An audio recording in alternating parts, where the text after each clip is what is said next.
নিয়োগ পরীক্ষায় অনিয়ম ও প্রশ্নপত্র ফাঁসের অভিযোগে শিক্ষার্থীদের বিক্ষোভে এবার উত্তাল ঝাড়খণ্ড রাজ্যের রাজধানী রাঁচি।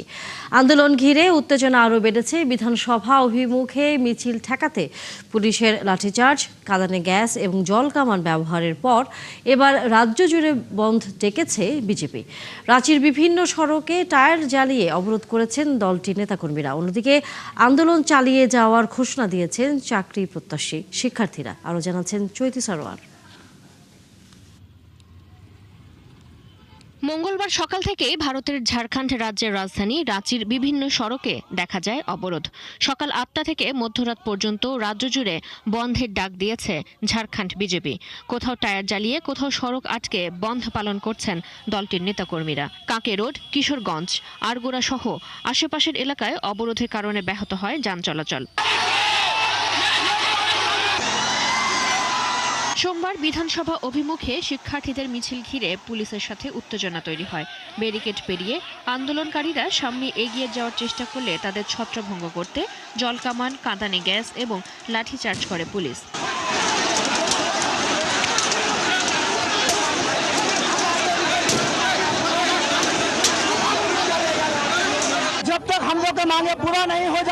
আমরা শান্তিপূর্ণভাবে প্রতিবাদ করছিলাম। আমরা কাউকে গালিও দেইনি। হঠাৎ পুলিশ আমাদের উপর লাঠিচার্জ শুরু করে। শিক্ষার্থীদের অভিযোগ, পুলিশের লাঠিচার্জে আহত হয়েছেন অনেকে। আন্দোলনের নেতৃত্ব দানকারী দেবেন্দ্রনাথ মাহাতোকেও অসুস্থ অবস্থায় হাসপাতালে নেওয়া হয়। পরে তার শারীরিক অবস্থা স্থিতিশীল বলে জানানো হয়। সরকারের পক্ষ থেকে বলা হয়েছে, আন্দোলনকারীদের বেশিরভাগ দাবি মেনে নেওয়া হয়েছে। আরও আলোচনার সুযোগ রয়েছে বলেও জানিয়েছে তারা। অন্যদিকে বিজেপির অভিযোগ, শিক্ষার্থীদের দাবির সমাধান না করে পুলিশ দিয়ে আন্দোলন দমন করেছে ঝাড়খণ্ডের সরকার। আর শিক্ষার্থীরা বলছেন, তাদের আন্দোলন কোনো রাজনৈতিক দলের কর্মসূচি নয়। বিজেপি বন্ধের ডাক দিলেও নিজেদের দাবিতে তারা আন্দোলন চালিয়ে যাবেন।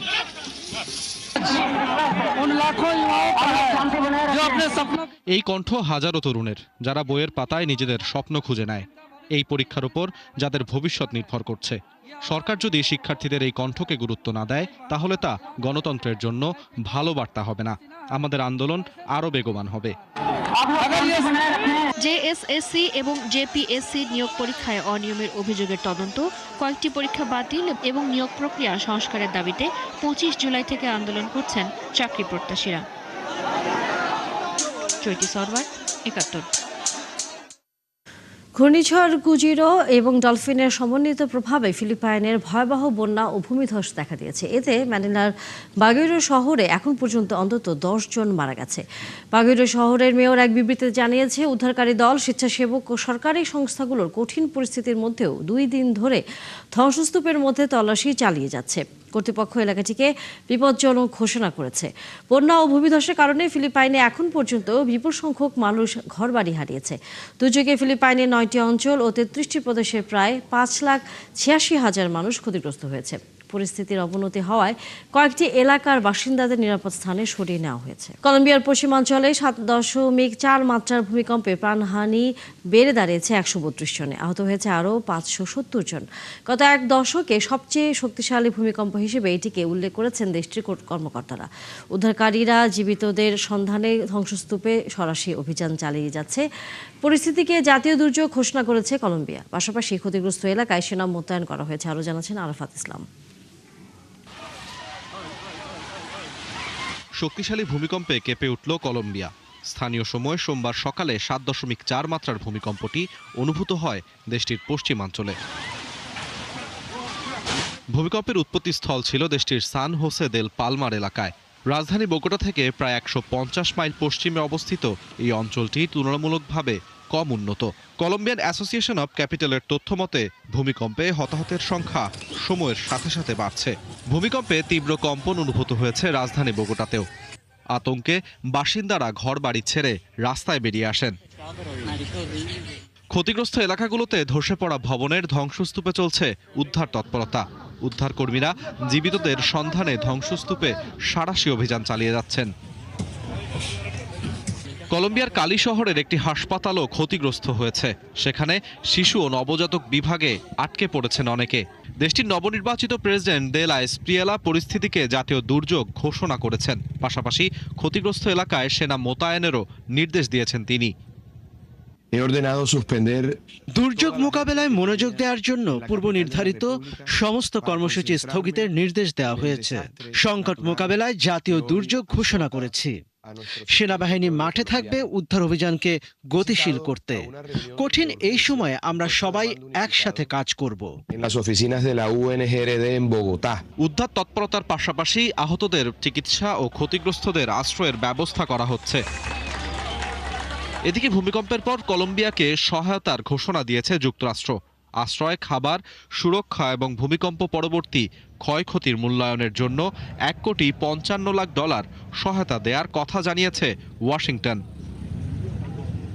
ভূমিকম্পে ক্ষয়ক্ষতির পূর্ণাঙ্গ হিসেব এখনও পাওয়া যায়নি। ধ্বংসস্তূপে উদ্ধার অভিযান চলতে থাকায় হতাহতের সংখ্যা বাড়তে পারে বলে আশঙ্কা করা হচ্ছে। আরাফাত ইসলাম, ৭১। যুক্তরাষ্ট্রের প্রেসিডেন্ট ডোনাল্ড ট্রাম্প বলেছেন, যুদ্ধে প্রাণহানি ও ক্ষয়ক্ষতির জন্য যুক্তরাষ্ট্র ইরানের কাছে ক্ষয়ক্ষতি পূরণ দাবি করবে। এদিকে বর্তমান পরিস্থিতি নিয়ে বৈঠক করেছেন ইরানের সর্বোচ্চ নেতা মোস্তফা খামেনি এবং প্রেসিডেন্ট মাসুদ পেজেশকিয়ান। কয়েক মাস ধরে চলা যুদ্ধের ফলে মার্কিন ও ইসরায়েলি হামলায় হওয়া ক্ষতির জন্য যুক্তরাষ্ট্রের কাছে ক্ষতিপূরণ দাবি করেছিল তেহরান। এর জবাবে পাল্টা ইরানের কাছে ক্ষতিপূরণ চাওয়া হবে বলে জানিয়েছেন মার্কিন প্রেসিডেন্ট ডোনাল্ড ট্রাম্প। হোয়াইট হাউসের এক অনুষ্ঠানে ট্রাম্প বলেছেন, সংঘাতে ইরানে যাদের হত্যা করেছে তাদের সবার জন্য যুক্তরাষ্ট্র ক্ষতিপূরণ আদায়ের চেষ্টা করা হবে। এ সময় ট্রাম্প আরও বলেন, হরমুজ প্রণালী যুক্তরাষ্ট্রের নিয়ন্ত্রণে রয়েছে। এদিকে ইরানের প্রেসিডেন্ট মাসুদ পেজেশকিয়ান জানিয়েছেন, ইরানের সর্বোচ্চ নেতা মোস্তফা খামেনির সাথে দীর্ঘ 7 ঘন্টা বৈঠক করেছেন তিনি। এ সময় তারা দেশের বিভিন্ন সমস্যা নিয়ে আলোচনা করেছেন। পেজেশকিয়ান নিশ্চিত করেছেন যে ক্ষমতায় আসার পর থেকে জনসম্মুখে না এলেও খামেনি সম্পূর্ণ সুস্থ আছেন। ইরানের সামরিক বাহিনীতে ব্যাপক পরিবর্তন আনা হয়েছে। শীর্ষ পদে নিয়োগের বিষয়ে নতুন আদেশ জারি করেছেন দেশটির সর্বোচ্চ নেতা মোস্তফা খামেনি। এতে জেনারেল স্টাফ, আইআরজিসি এবং বাজিস ফোর্সে 6 জন সিনিয়র কমান্ডার নিয়োগ দেওয়া হয়েছে। সোমবার কাতার ভিত্তিক সংবাদ মাধ্যম আল জাজিরার এক প্রতিবেদনে এই তথ্য জানানো হয়েছে। প্রতিবেদনে বলা হয়েছে, মেজর জেনারেল আলী আহমদুল্লাহিকে সশস্ত্র বাহিনীর চিফ অফ স্টাফস এবং ব্রিগেডিয়ার জেনারেল কিউমারাস হায়দারিকে তার ডেপুটি হিসেবে নিযুক্ত করা হয়েছে। মেজর জেনারেল পদে পদোন্নতি পাওয়া আহমেদ ভাহিদিকে আইআরজিসির সর্বাধিনায়ক এবং মোস্তফা ইয়াজিদিকে তার ডেপুটি হিসেবে নিয়োগ দেওয়া হয়েছে। এছাড়া রিয়ার অ্যাডমিরাল আলী ওজমাইকে আইআরজিসি নৌবাহিনীর কমান্ডার এবং হোসেন তাইবকে বাজিসের প্রধান হিসেবে নিযুক্ত করা হয়েছে। নবনিযুক্ত 6 কমান্ডারকে অভিনন্দন জানিয়েছেন পররাষ্ট্রমন্ত্রী আব্বাস আরাগচি। তুরস্ক, পাকিস্তান ও সৌদি আরবের সদ্য গঠিত প্রতিরক্ষা জোটের পরিধি বাড়াতে চায় আঙ্কারা। আঞ্চলিক কর্মকর্তারা বলেছেন, সম্মিলিত প্রতিরোধের শক্তিশালী মাধ্যম হিসেবে পর্যায়ক্রমে অন্যান্য দেশকেও এই জোটে অন্তর্ভুক্ত করা হতে পারে। এই জোটে পরবর্তী সময়ে আর কোন দেশ যুক্ত হতে পারে এবং জোটের সম্প্রসারণ পুরো অঞ্চলের সুরক্ষায় কী ধরনের প্রভাব ফেলবে তা বিস্তারিত জানাচ্ছেন মনিরুজ্জামান বাবু। সৌদি আরব, পাকিস্তান ও তুরস্কের নতুন প্রতিরক্ষা জোট আরও বিস্তৃত করার পরিকল্পনা করছে আঙ্কারা। তুরস্কের পররাষ্ট্রমন্ত্রী হাকান ফিদান জানিয়েছেন, প্রেসিডেন্ট রিসেপ তাইয়েপ এরদোয়ানের মতে জোটটি 3 দেশের মধ্যে সীমাবদ্ধ না রেখে প্রয়োজনে আরও দেশকে এর আওতায় আনা হবে। হাকান ফিদান আরও জানিয়েছেন, কয়েকটি দেশ ইতিমধ্যেই জোটে যোগ দেওয়ার বিষয়ে আগ্রহ প্রকাশ করেছে, তবে তিনি সেসব দেশের নাম প্রকাশ করেননি। এদিকে সৌদি ও তুরস্কের কর্মকর্তারা জোর দিয়ে বলেছেন, এই চুক্তি কোনো বিদ্যমান জোট বা সম্পর্কের বিকল্প নয়। তুরস্ক জানিয়েছে, চুক্তিটি কোনো নির্দিষ্ট দেশকে লক্ষ্য করে করা হয়নি, এমনকি ইরানকেও নয়। চুক্তিতে পরবর্তী সময়ে কোন দেশ যোগ দিতে পারে এই নিয়ে এখন পর্যন্ত স্বাক্ষরকারী দেশের পক্ষ থেকে আনুষ্ঠানিকভাবে একটি দেশের নামই বলা হয়েছে, সেটি হলো মিশর। হাকান ফিদান মিশরকে স্বাভাবিক অংশীদার হিসেবে উল্লেখ করেছেন। তার প্রত্যাশা, কিছু কারিগরি বিষয় সমাধান হয়ে গেলে কায়রো আনুষ্ঠানিকভাবে জোটে যোগ দেবে। সৌদি আরব, পাকিস্তান ও তুরস্কের সঙ্গে মিশরের ইতিমধ্যে ঘনিষ্ঠ সম্পর্ক রয়েছে। আঞ্চলিক বিভিন্ন ইস্যুতে দেশগুলো R4 নামে একটি পরামর্শমূলক প্ল্যাটফর্মেও কাজ করে। মিশরের পাশাপাশি উপসাগরীয় সহযোগিতা পরিষদ জিসিসির অন্য দেশগুলোকেও ভবিষ্যতে জোটে যুক্ত করার সম্ভাবনা রয়েছে। জিসিসির সদস্য সৌদি আরব ছাড়াও রয়েছে কাতার, বাহরাইন, কুয়েত, ওমান ও সংযুক্ত আরব আমিরাত। তবে জোটটি শেষ পর্যন্ত একটি বড় আঞ্চলিক সামরিক ব্লকে পরিণত হবে কিনা তা নিয়ে সংশয় রয়েছে। বিশ্লেষকদের মতে এটি আসলে আঞ্চলিক নিরাপত্তার তাগিদে গঠিত ইচ্ছুক দেশগুলোর জোট, যা তাদের নিজস্ব হিসাব নিকাশ ও ঝুঁকির উপর ভিত্তি করে ধীরে ধীরে বিস্তৃত হতে পারে। মনিরুজ্জামান বাবু, ৭১। গাড়িতে লিবিয়ার পূর্বাঞ্চলীয় লিবিয়ান ন্যাশনাল আর্মির গোয়েন্দা প্রধান ব্রিগেডিয়ার ফাউজি মনসুরি নিহত হয়েছেন। বার্তা সংস্থা রয়টার্স জানিয়েছে, সোমবার বেনগাজির হাওয়েতে নিজ বাসভবনের সামনে থাকা গাড়িতে বোমা বিস্ফোরিত হলে এই দুর্ঘটনা ঘটে। তবে এই হত্যায় কারা জড়িত সে বিষয়ে এখনও পর্যন্ত নিশ্চিত কোনো খবর পাওয়া যায়নি। এছাড়া কোন গোষ্ঠী এই হামলার দায়ও স্বীকার করেনি। নিহত ব্রিগেডিয়ার ফাউজি মনসুরি ছিলেন খলিফা হাফরাতের ঘনিষ্ঠ এবং এলএনএর অন্যতম শীর্ষ গোয়েন্দা কর্মকর্তা। তার এই মৃত্যু ওই অঞ্চলের সামরিক এবং রাজনৈতিক সমীকরণে নতুন অস্থিরতা তৈরি করতে পারে বলে ধারণা করা হচ্ছে। যুক্তরাষ্ট্রে ১,৭৫,০০০-এর বেশি বিদেশি নাগরিকের ভিসা বাতিল করেছে দেশটির পররাষ্ট্র দপ্তর। প্রেসিডেন্ট ডোনাল্ড ট্রাম্পের অভিবাসন বিরোধী কঠোর অভিযানের অংশ হিসেবে আসে এই সিদ্ধান্ত। অভিযানের ফলে হাজারো মানুষের ভ্রমণ ও অভিবাসনের বিশেষ সুবিধা কেড়ে নেওয়া হয়েছে। সোমবার মার্কিন পররাষ্ট্র দপ্তরের প্রকাশিত বিজ্ঞপ্তিতে এসব তথ্য উঠে আসে। সেখানে ভিসা বাতিলের বড় কারণগুলোর মধ্যে রয়েছে অপরাধমূলক কর্মকাণ্ডে জড়িয়ে পড়া, ভিসার শর্ত অমান্য করা, জালিয়াতি, উস্কানি এবং জাতীয় নিরাপত্তার হুমকি। গত বছর ট্রাম্প দ্বিতীয় মেয়াদে হোয়াইট হাউসে ফেরার পর অভিবাসন বিরোধী অভিযান শুরু হয়। এ পদক্ষেপের অংশ হিসেবে বহু অভিবাসীকে দেশে ফেরত পাঠানো হয়েছে। তাদের অনেকের কাছে বৈধ ভিসাও ছিল।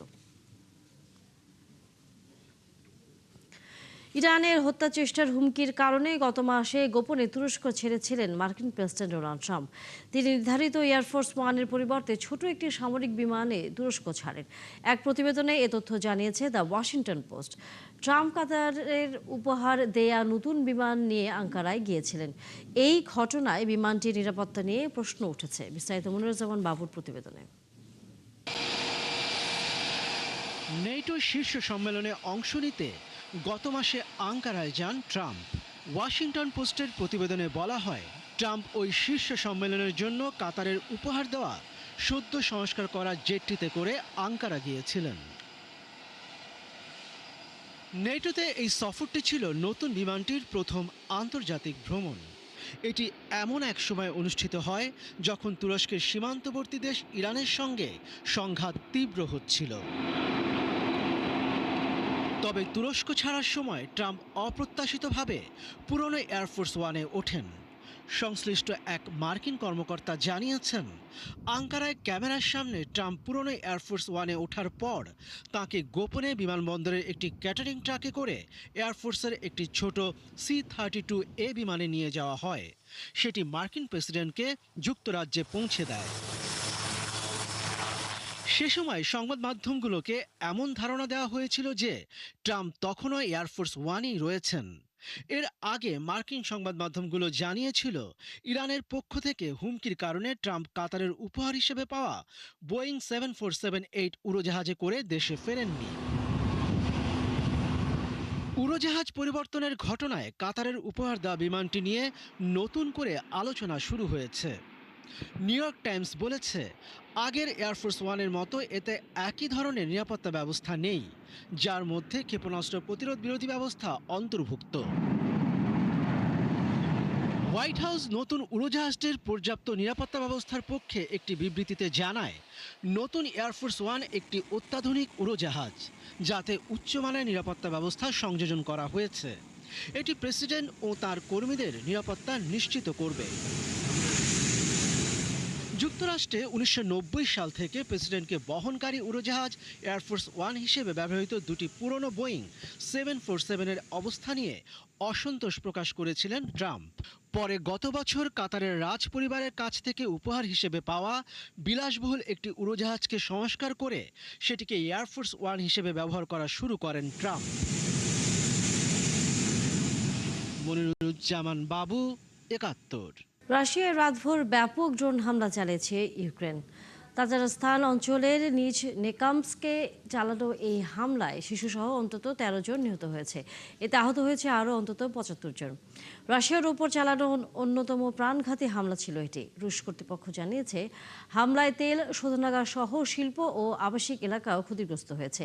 এই তেল শোধনাগারটি রাশিয়ার অন্যতম গুরুত্বপূর্ণ ও আধুনিক শোধনাগার। তবে এই হামলার বিষয়ে কিয়েভ এখনও কোনো মন্তব্য করেনি। সাম্প্রতিক মাসগুলোতে রাশিয়ার তেল শোধনাগারগুলোতে ইউক্রেনের ড্রোন হামলা বেড়েছে। কিয়েভের দাবি, রাশিয়ার যুদ্ধ পরিচালনায় অর্থ ও জ্বালানি সরবরাহে ভূমিকা রাখা অবকাঠামোকেই লক্ষ্য করে এসব হামলা চালানো হচ্ছে। এর একদিন আগে ইউক্রেনের খার্কিভ শহরে রুশ হামলায় ৩ জন নিহত ও ৩৭ জন আহত হন।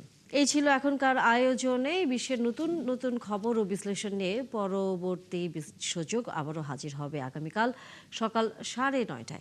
সরাসরি সংবাদ অনুষ্ঠান দেখতে চোখ রাখুন ৭১-এর ফেসবুক পেজে এবং সাবস্ক্রাইব করুন ৭১-এর ইউটিউব চ্যানেল। থাকুন ৭১-এর সাথে।